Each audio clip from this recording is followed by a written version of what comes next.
Hi there, this is Llyn Hunter, Llynhunter, storyboard artist, illustrator, and today we're going to just, this is what to draw today. I was having one of those I don't know what to draw today days, and I was thinking about, I love silk moths. If you've never seen a silk moth, they're very, very tiny. This is somebody's fingertip. And they have the cutest faces on the face of the plant. They have these giant black eyes. And this is, I believe, a boy. I think it's the boys that have the big feathery antennas so they can smell the female's pheromones. And I think this one over here is a female because they've got shorter antennae, so you can see their antennae. They're not. You can tell this particular photograph has been turned yellow because they're white. They're very white, beautiful creatures. And I thought that I would use one of them as the basis for a human creature, or like a fairy type creature that would be mixed with a moth. So we're going to do a composite creature. I've done some other composite creatures, but this one we're going to do as a human, as a moth. And I'm thinking I maybe want to turn the illustration this way, just because we're gonna make it somewhat human. It's like, okay, what are we gonna do with those wings? We've got, again, the wings are not quite as big as some butterfly type wings can be. But I'm trying to think how I want to do this. I think I'll probably do the illustration this way, or do the drawing this way, for the heck of it. And I'm doing an off the cuff type of thing here today, just because I want to think about, if you're just drawing for drawing's sake. Now, excuse my reach across the film here. I'm gonna pull up a little piece. This is a Post-it note, so that I'm not worried about doing something bad. You could use a index card, or I like to use Post-it notes if you're trying to think about what you would like to do with the creature. And I'm just kind of thinking, this is like a thumbnail. What would I like to do with it? It's going to have a head, right? Okay, and your head's usually just going to be a circle shape or what have you. And the body, and you can tell I'm just kind of scribbling it as, we're going to give him 2 arms and, 2 pairs of arms and 2 legs, so that it's got 6 appendages all together. And I'm thinking, what do you want to do with those wings? Do we want to put them up here? Or, it's like with the moths have them kind of drop down to the side, or we could do them like 3/4 forward. And I think I am going to do a him rather than a girl. And, you get the antennae up here, and maybe throw the wings down there, kind of that type of shape. Or this one with this type of shape. I like kind of a little bit more of a side view, so we've got a little bit more silhouette. Because when you're thinking about how you want to design, or how do you want to set up your character, or what if you're doing a character like this, what would it look like in silhouette? I kind of like that. But notice how this particular moth over here has its wings kind of overlapping, and maybe do something with the wings overlapping. Let's try something else just for the heck of it. And when I'm doing this is that you can tell I'm doing a super, super scribbly. I'm thinking about what I might want to do with the silhouette. Contrapposto. Okay, twist the body so that the head's facing maybe that way and the body's facing that way. That's what is known, whenever you twist the body, it means contrapposto means counterpose. So that if you're facing one way and the body's facing another way, there's a twist to it. And maybe he's looking curious or something. And it's like I'm thinking about something between these 2 poses. And maybe he's holding a cup of tea. Let's have him holding a cup of tea. So we have a cup of tea standing out here like that. Just something silly. I'm thinking Victorian-esque, because when, a lot of fairy stuff initially came out of the Victorian period because somebody did photographs with drawings of fairies, and fairy tale books were coming out at that time, and they became very popular. Google Victorian fairies if you want to see some very interesting fairy designs. You know, put on your web search, something like that. And I've got 3 kind of very loose designs, right? When you're not sure what you want to do with the character, just do quick thumbnails like that, so you can see. Okay, I think I kind of like the contrapposto, so that way. Let me see if it's in shot, so we can. Let's put this. Sorry, I'll put that there. I'll put this here, and it's like I'm trying to see. So you know, you can see what we're drawing here. Let's see. Actually, I think I'm going to put this up here. Maybe so we can, so it's in the shot, so we can see less what I'm doing here. And I'll put my reference material of my moths kind of 3/4, so you can see it there. There, now we're all in shot a bit, so we can see kind of this thumbnail that I did here and some of the moths. Okay, so we're going to we're going to start with the head. And when I start with something like this, you know, I got to figure, okay, I'm trying to figure the shape. So I'm putting the antenna up here, and we're going to throw the head there. And this is the spinal column. So I'm figuring out, okay, feet are going to go down here somewhere. And I'm thinking the rib cage is in there. And I want to give him kind of the bulbous tail.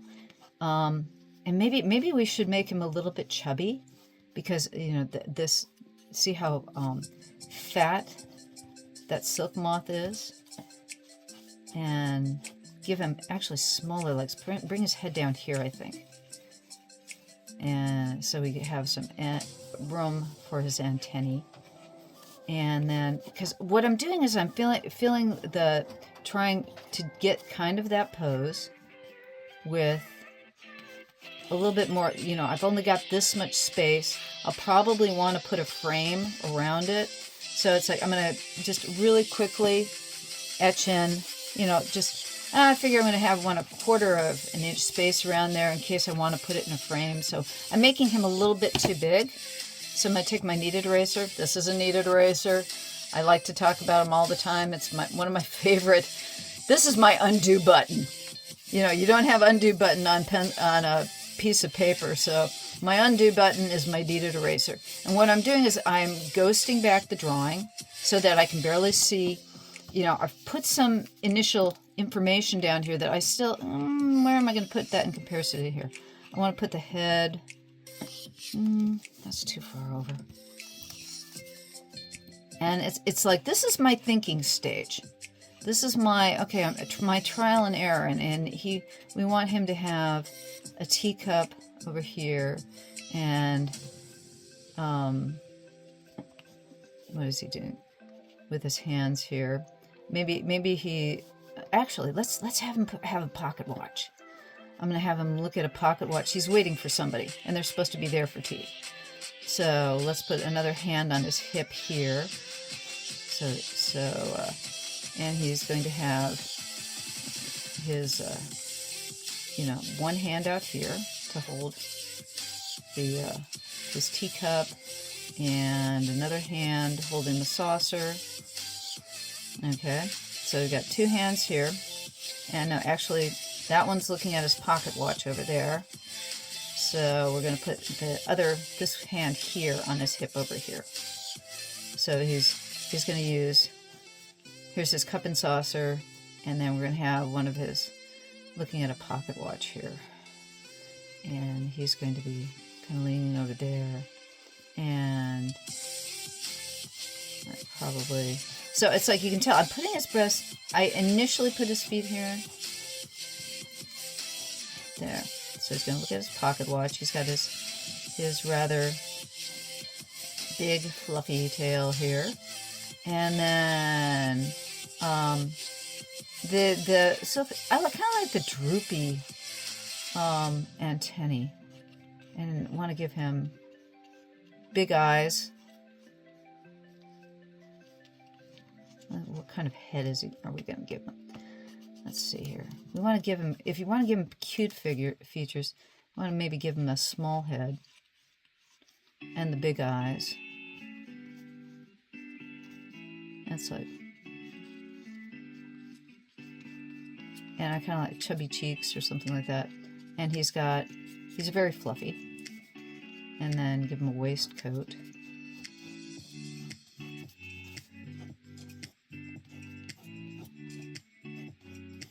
There, the feet there.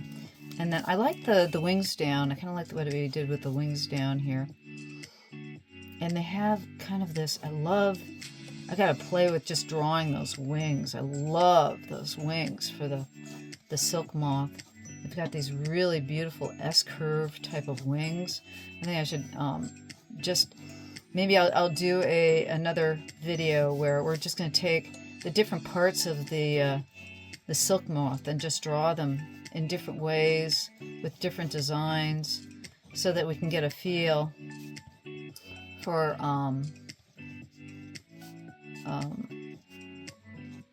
what that would be like to turn some of those wings into different designs.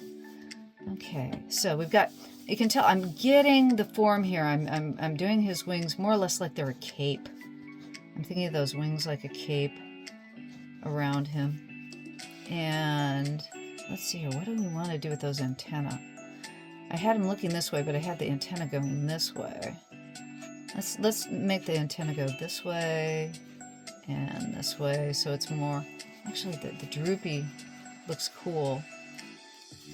Yeah, actually the droopy is probably a better idea. I'm throwing them way high up like I did here, but I'm thinking more that they should be like down here, more like this. So we droop them kind of here. And the thing is that when you do a design, everything is ish. I mean, in my house, it's like that's the way Troy and I like to talk about things. Everything is ish. Nothing is definite. And when you're coming up with an idea, there's always possibility for change. So I'm playing with his head right now. There's like this diamond shape here. We've got this really nice round, kind of funny diamond shape. And the thing is that I don't have to stick to that kind of a shape if I don't want to. And I'm just playing with it right now.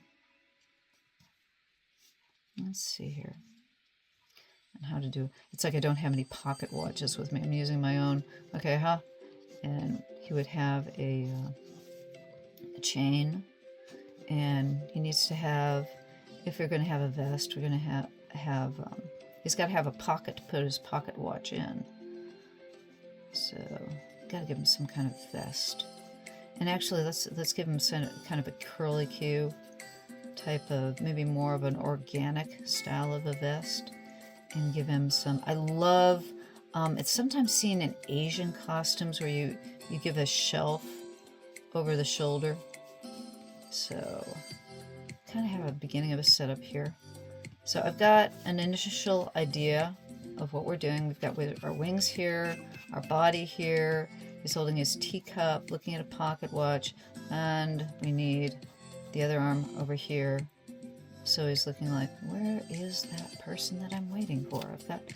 It's like I made my cup of tea, and they're not here. We'll take the steam and throw it over there. Okay, so this is my rough. Really rough, right? Okay, we've done our little thumbnails, did a really rough. Now, I'm going to ghost it back again because I've got everything in approximately the right place, but it's really scribbly. So I can't really see what I want to do with it. And I'm going to go do it one more time. I will draw an underdrawing, anywhere from 3 to 5 times usually. I wish I were one of those people who could, have my ideas like flat out done when I do things. That's why I do them really scribbly, because I'm not definite about where I want to put everything. And sometimes people can put, exactly what they want down in just the right place without any changes whatsoever. I'm just not one of them. And I'm trying to decide what tool I want to use next. I think I'm trying to decide which tool I want to use next. I want to do this a little bit quick, so I'm going to use, I've got a vermilion color erase pencil here, and it's like, which one am I going to use? I was going to do pen, but I'm thinking I work faster in pencil, so I'm going to do a combination. I'm going to do regular pencil, and I'm going to do color erase over the top. I think that's what I'm going to do.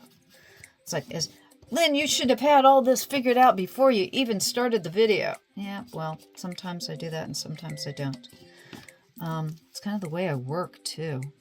When I'm doing an illustration, I will have my materials. I'll definitely know what I'm going to be doing. If it's something like Warlord, Saga of the Storm, where I'm doing something where it's for printing and a definite piece that's done, and I have to have an art director look at it and approve it.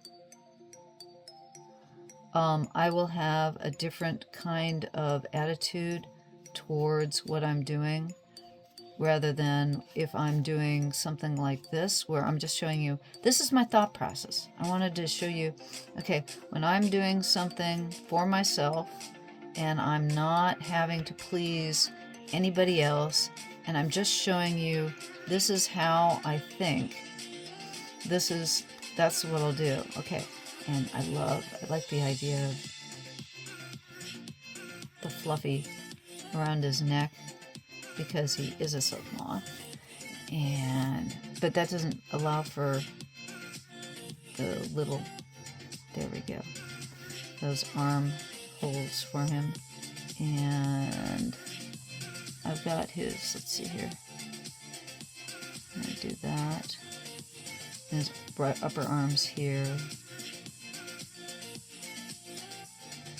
And this is going to be like an elbow, and then he has very long,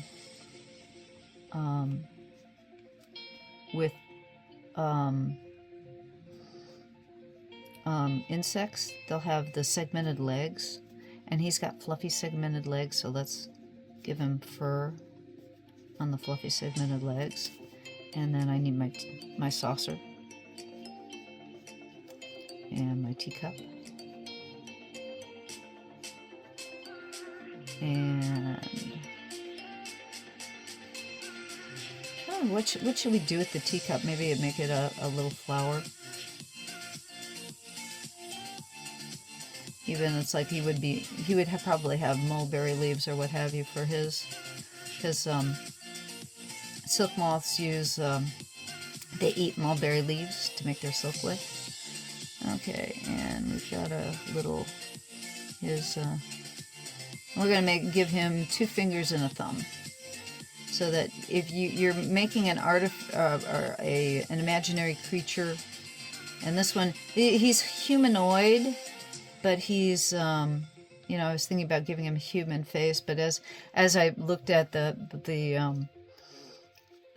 silk moth, I really like his face like that, and it's coming out more mouse-like almost. And we'll give him a full eye. Okay. So it's like, as I'm going on with this, it's like I'm changing my mind on decisions on what I want to do with his vest. And, okay, so the pocket watch is going to go here. And I'll put that portion of it. It's like I'm making these little tassel things on his vest, because I'm thinking about a combination of between, is it a leaf or a plant or his wing? And you think about things that you know about. Like, about plants, get to understand, look at and observe plants and animals. And I realize I haven't done as much of that sort of thing as I want to do too, because working in animation, somebody hands you your characters, somebody hands you a script, and you work from the things you're handed. And when you work from things you're handed, you try to imitate them the best you can, because somebody put their heart and soul into designing those things. Those things were approved by management or whoever's on your show, and they tell you, okay, this is the character I want to do. If I'm doing Kim Possible, I make Kim look like Kim. If, you know, or and you want to do as close to the designs that you're given in order to make so that everybody does the exact same thing. When you're doing your own work, you have the choice of the things that you're given. You have the choice of what kind of information you want to pass on through your drawings. And with this guy, I'm trying to utilize what the shape of a silk moth is while, you know, expanding on what I know and do. As I keep on looking at this and going, I think I want to do pen, because I've done the sketching so loosely that I'd like to give it more definition. But, oh, yes, no, what do I want to do? Okay. Nah, I probably should do pencil. It's faster. It's always a matter of speed when, you know, I know that you're watching this, and I really appreciate the time that you spend watching me. So the thing is I'm not going to do this as a speed piece this time. This is just, you know, in real time.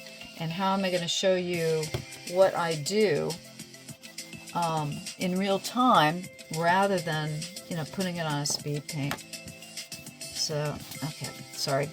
I'm erasing now that boundary that I set up so that if I wanted to put a frame around this, I mean, I may just scan it straight to computer, and it won't, you know, when it's done, what will I do with the finished piece? And usually it's the reason why I leave that frame and what have you is also so, you know, somebody else, when they get that, they can frame it. So I'm gonna decisions. Oh,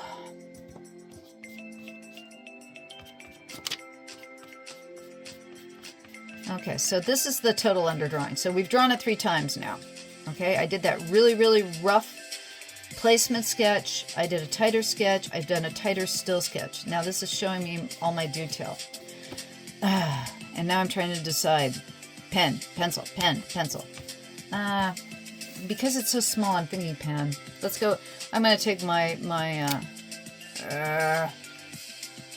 okay, I'm going to start with the number 3. This is a micron Pigma pen. I like these nowadays because it's a good substitute for a rapidograph pen. If you want to do solid ink, I would suggest a rapidograph pen. You can look them up online. They're rather expensive. They're about 4 times the price of one of these, but and they have a different feel to them. This is a micron pen. This is pigmented ink in a how shall I say, it's like a felt tip form, but the ink is permanent and pigmented so that you can paint watercolor over the top of it.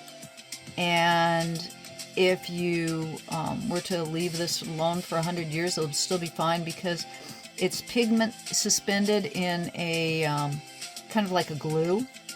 So it's almost as good as India ink.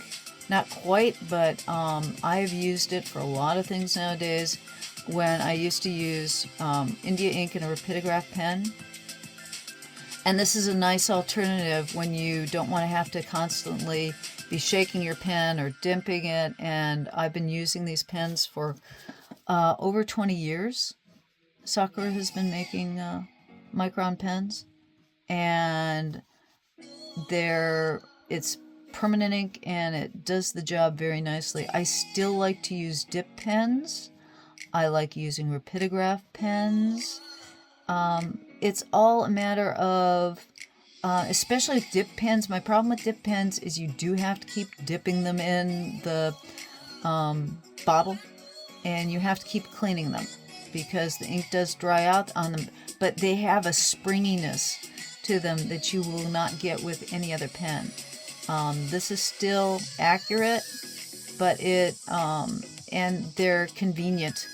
They're convenient, they're accurate, they're inexpensive, and they're permanent. And you can watercolor over them, and the watercolor takes real well. And you will have to go back in after you've finished with painting in watercolor, because watercolor is pigmented too, and it will sometimes go over the micron pen, and it will make the line less visible. So I'm almost always on any pen and ink and watercolor piece that I do, I will go over the pen a second time. Now, it's not like you have to go over every single line, but you do have to go over the lines a second time when you're using watercolor with any type of pen and ink. Because it will, like I said, especially when you're using any of the colors that have the earth tones are very heavy pigmented, reds, yellows are heavy pigmented, and they will leave their pigment over your ink. And so you have to go back and do that again. Okay. All right. Let's get him. There's his sleeve here. This is where I have to be a little bit more concerned about overlap and which portions of the drawing are you going to do. You want to do like from pieces from the front to the back if you can. So you'll be working on different parts of the drawing. It's like, I always like to start with the head, because if I get the head and eyes right, you know, it helps me with the rest of the drawing to give the personality of the drawing. So I'll always start with the head and eyes. It's just the way I do things. And then after that, it's kind of like all over the place, whichever part appeals to me next, or what I feel I need to do next. And usually what you do your outlining first, or the things that show the shape of various portions of the character before, when you're doing the cleanup work on them. And then I will go back in and do more detail. Or sometimes it's like right now, I'm going, okay, how do I want the fur to come off his arms? And because this is like on the you can see on the moth here, it's like he's got like kind of his arms exposed there. And as I've gone along in this, it was like I was going to try to make him a little bit more human, but he's coming off a little bit more more insecty in his anthropomorphism. And so it's like, which is he? Is he more moth or is he more human? He's not. I was starting out thinking I would do this more like a fairy type creature that would have moth-like aspects to it, so it would be more humanoid looking. And this one's coming actually more like a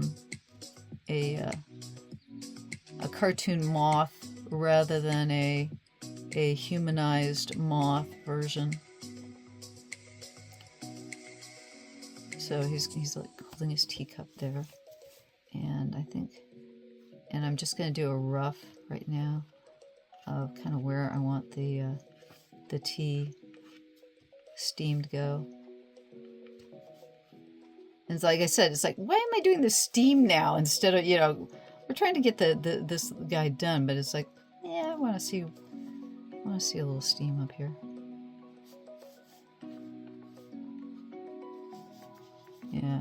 And today, in order to keep the video to a general length, I probably am not going to go into the full detail. We're going to just get the top part of this drawing done. I won't go into the polish on this. I'm just getting... So when you think about it, when I get this drawing done, okay, for you guys, it's probably we're gonna be here about, I would say, at least 10 more minutes to ink this to the point where I can erase the pencil drawing underneath. And if in the final, what I'll probably do, I'll then scan that into the computer so that I have a black line, a copy of the black line. And then I'll paint it. And then once I paint it, I will like I said, go over it one more time. And that, you know, that's not probably as interesting as watching me, you know, we're taking the concept to a finalization here. But again, this is when we're talking about, you know, what to draw and what you're thinking about. Go find yourself an insect online. I like, go get a silk moth. I mean, there, all you have to do is Google insect just to find yourself an interesting insect. Beetles always make marvelous reference material, or bees or wasps make really fun characters. And if nothing else, go get you some silk moth. Silk moths are just, you know, you can tell they're fun and beautiful. And I should probably, I'm thinking about, you know, I wanted to do more of a humanoid silk moth, but I was so enamored with this little guy's body and all his parts that I wasn't thinking as much as turning him into a human as I was into a character. And that's how things change. I mean, okay, what I should do is, after this, do another version of him as a more elegant humanoid character rather than this cartoon character. Maybe I'll do that with our next What to Draw, because that's kind of what I was thinking about. And he evolved into a more, like I said, he's more of an anthropomorphic version of Silk Moth than he is, no, I shouldn't say anthropomorphic. He's more of a cartoon character of the Silk Moth than an anthropomorphic character of a Silk Moth. And I'm throwing these nice, delightful big words at you guys because it's like, no, animorphs are basically your furries. And this guy's technically a furry. He's an insectoid, but his face is more, like I said, he's coming off more of cartoon moth than humanoid fairy. So we're just about done here. Let's see, what time is it going to be? Actually, it should be probably about, let's just make it noonish. Somebody's supposed to come for lunch. And it's like, I'm waiting for somebody who is supposed to come for tea and they just did not show up. Where are they? Got caught in a spider's web, maybe. But what's fun, too, is that, believe it or not, I do not know if we have... Here's something for you to look up. Here's something I should look up. Are there silk moths in the wild anymore? We have domesticated them in China and Japan and other Asian countries for so many centuries. Are there still moths out there that are wild silk moths? Okay. And you can see I kind of, went off my track from this initial thumbnail here. And what I probably will do, maybe, let's say, look at the titles next week. I still have to finish off my my birthday present for my beloved Troy. I've still got to paint Dash for his birthday, so I might be doing that on my next video. But what we might also do is I might take what we've done here today. That's probably what I should do, is take this one and do the humanoid that I was going to do instead of the character that we've turned out here. But again, this is kind of, again, what to draw today. What did I want to draw? I want to do something with the silk moth. And this is just one way of taking an idea when you're at home. Like I said, go on the internet, find an insect, turn it into a character. Use the reference material you've got and some ideas, and turn something like this into a character. Now we want, excuse me, I'm thinking here. It's like I'm thinking and talking at the same time. Not always a good thing to do. Let's see here. I want to do, let's finish off by putting some kind of design on its waistcoat.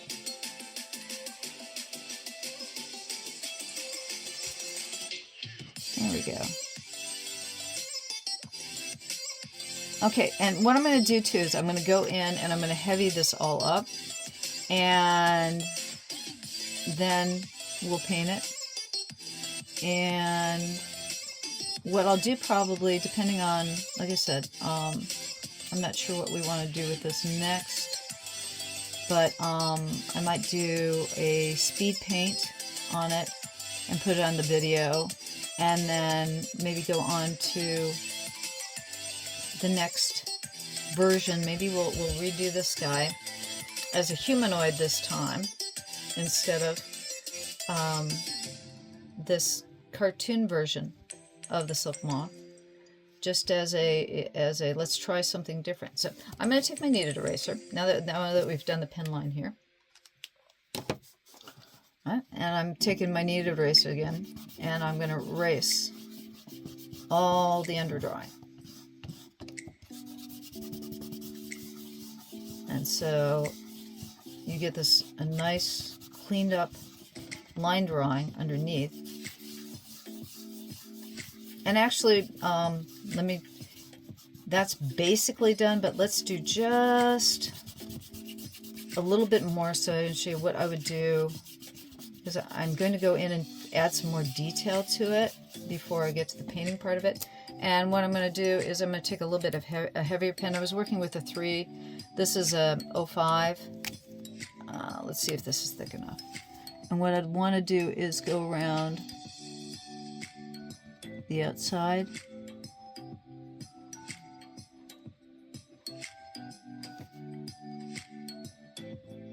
And probably with this and with the 3 too, because that's a little bit, you don't have as much control. Trying to get on some of the detail. Like you can see, I'm heavying up the outline, and it gives more definition to shape when you go up and you heavy up that outline.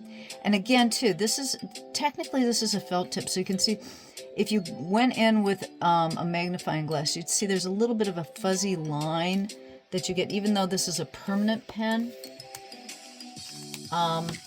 It still has a bit of a soft line.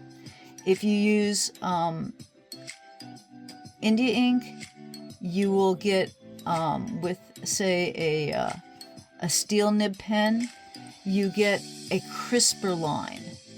And I like that sometimes too. So I'm going in, this is the number 3 again, I'm going back in with the 5 is a little bit heavier for me.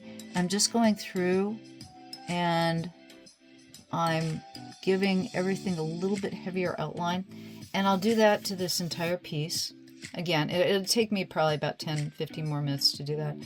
And I know you guys want to get off and do this yourself rather than hearing me talk about it. And I've given you ideas, I've shown you what to do.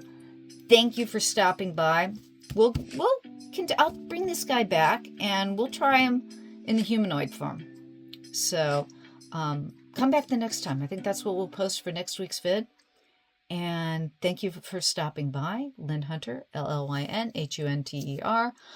I really appreciate your time. I appreciate you being here, and I hope you've enjoyed this little video and that you get some inspiration from it and go draw something yourself. Thank you very much. Like and subscribe. Hey, I've got 733, I think, subscribers now, and just your taking the time to look at my vids and follow me is really wonderful. Have a great day, and I'll see you next time. Bye-bye.